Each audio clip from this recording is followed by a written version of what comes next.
गुरु प्यारी सात संगत जी, प्यार भरी राधा स्वामी जी, सात संगत जी, आज की वीडियो को पूरा ज़रूर देखिए। अगर वीडियो आपको अच्छी लगती है तो वीडियो को ज़रूर लाइक और चैनल को सब्सक्राइब करना मत भूलिए। सात संगत जी, जैसा कि आपको पता है, बाबा जी अपनी संगत से बहुत ज़्यादा प्रेम करते हैं और उन्हें कोई भी दुख तकलीफ़ हो वह कभी भी अपनी संगत को इसके बारे में नहीं बताते। जब भी उनसे पूछे कि बाबा जी आप कैसे हो, तो वह कहते हैं मैं बिल्कुल ठीक हूँ। तो सात संगत जी, ऐसे ही बाबा जी का एक सत्संगी जो था वह डॉक्टर था और वह हमेशा ही बाबा जी के साथ रहता था और बाबा जी से बहुत प्रेम करता था और वह बाबा जी का चेकअप भी करता था। तो ऐसे ही कुछ समय से बाबा जी की तबीयत जो थी ठीक नहीं चल रही थी। तो वह बाबा जी से बार बार कहता कि बाबा जी मैं आपका चेकअप कर दूं, लेकिन बाबा जी हर बार ये बात टाल देते कि मैं बिल्कुल ठीक हूँ और उसको जो है बाबा जी का चेकअप करने को नहीं मिलता। तो एक बार वह दोबारा जब डेरे आया और बाबा जी से कहने लगा कि बाबा जी मैं आपका चेकअप कर सकता हूँ। बाबा जी कहते हैं बेटा मैं बिल्कुल ठीक हूँ, तुम मेरी चिंता क्यों करते हो। तो वो कहता है बाबा जी आपका मैं चेकअप कर लूँगा तो मेरे मन को तसल्ली होगी कि बाबा जी बिल्कुल ठीक है।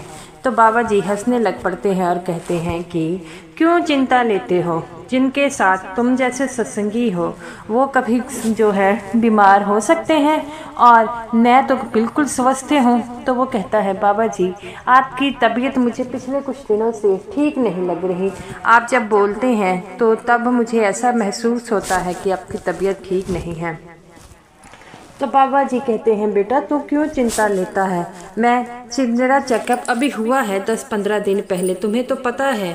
तो वो कहता है कि बाबा जी अगर मैं आपका चेकअप कर लूँगा तो इसमें क्या हर्ज है। बाबा जी कहते हैं बेटा कोई हर्ज नहीं है, पर तुम्हें मैं कोई तकलीफ़ नहीं देना चाहूँगा। ऐसा तुम डॉक्टर हो, तुम्हें और भी कई काम होंगे, तुम्हारा टाइम वेस्ट होगा और तुम कहते हो कि तुमने मेरा फुली चेकअप करना है, उसमें कम से कम 3-4 घंटे तो लग ही जाएंगे। तो वो कहता है बाबा जी क्या आपको कोई काम है। बाबा जी कहते हैं नहीं बेटा मैं बिल्कुल फ्री हूँ, आज मुझे कोई काम नहीं है।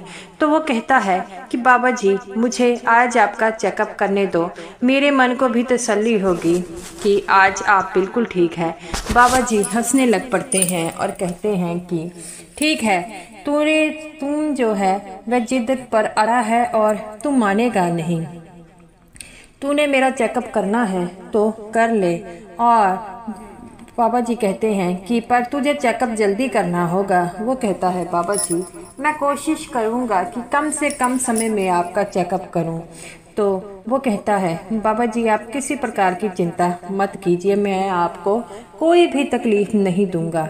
तो बाबा जी कहते हैं बेटा मुझे किसी प्रकार की चिंता नहीं है, तुझे तो पता है मेरा चेकअप होता रहता है और तू तो जिद कर रहा है कि तूने मेरा चेकअप करना है, इसीलिए मैं तुम्हें कह रहा हूँ कि मैं बिल्कुल ठीक हूँ। लेकिन तुमने मुझे पता नहीं कितनी बार कहा है, तो आज मैं तेरी जिद के आगे हार गया हूँ।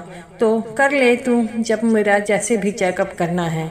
तो वो कहता है बाबा जी आपको मुझ पर विश्वास है। बाबा जी कहते हैं बेटा तुझ पर तो मुझे पूरा विश्वास है और कोई बात नहीं। तो वो बाबा जी को कहता है कि बाबा जी मैं भी एक योग्य डॉक्टर हूँ।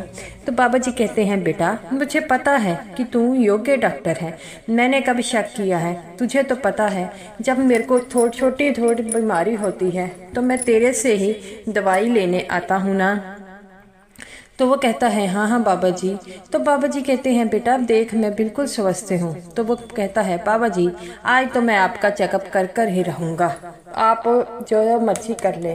तो बाबा जी कहते हैं भाई ठीक है तेरी मर्जी है, मेरे हाथ खड़े हैं, तू जैसे भी चेकअप करना चाहता है तो चेकअप कर ले। जब उसने बाबा जी का चेकअप किया और बाबा जी की नब्ज देखी तो वो बड़ा हैरान हो गया। तो बाबा जी कहते हैं बेटा क्या हो गया, क्यों ऐसे हैरानी की तरफ देख रहा है।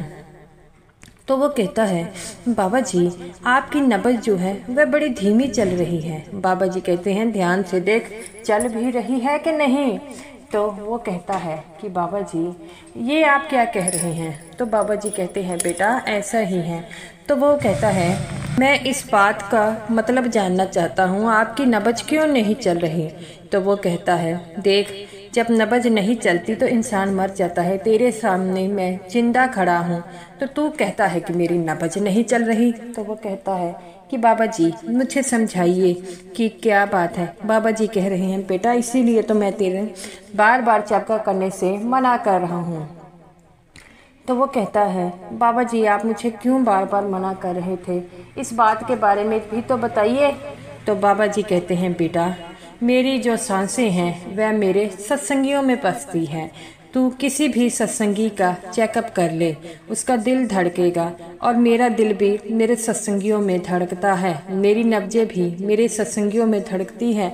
और वो कहता है बाबा जी आप समझाइए मुझे। तो बाबा जी कहते हैं कि अब तू चेकअप कर। तो वो जब चेकअप करता है तो बाबा जी की नब्जें चलने लग पड़ती है। तो वो कहता है बाबा जी ये क्या। बाबा जी कहते हैं बेटा मेरी मर्जी के बिना मेरा कोई चेकअप नहीं कर सकता, मैं तो सबसे प्रेम करता हूँ। तू बार बार जिद कर रहा था इसीलिए मैंने तुझे ये नज़ारा दिखाया, मैंने ये समझाया कि मेरे सत्संगी मेरे लिए सबसे प्रिय हैं और मैं उनसे बहुत प्रेम करता हूँ।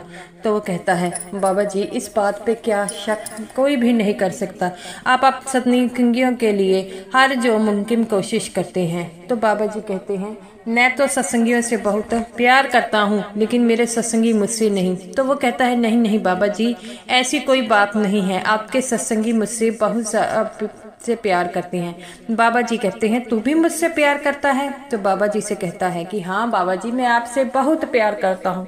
तो बाबा जी कहते हैं बता तो कितने घंटे भजन सिमरन करता है। तो ये बातें सुनकर उसकी आंखें झुक जाती है। बाबा जी कहते हैं बस इतना ही प्यार। प्यार तब होता है जब अपने माँ बाप की बात मानो, और जब माँ बाप की बातें ना ही मानो तो फिर वो कैसा प्यार। ऐसे माँ बाप को कही जाओ मैं तुमसे बहुत प्रेम करता हूँ लेकिन उनकी बातें ना मानो तो क्या होगा। तो वो कहता है मेरे सच्चे पातशाह मैं आपसे इस बात के लिए बहुत शर्मिंदा हूँ। तो बाबा जी कहते हैं बेटा शर्मिंदा किस बात के लिए, मैं तो हमेशा तुम्हारे साथ ही हूँ। लेकिन एक बात याद रखना, हमेशा भजन सिमरन करना, चाहे कुछ भी हो जाए लेकिन भजन सिमरन ज़रूर करना, क्योंकि भजन सिमरन की ताकत ऐसी होती है जो हमारे सतगुरु को हमारे साथ जोड़ती है।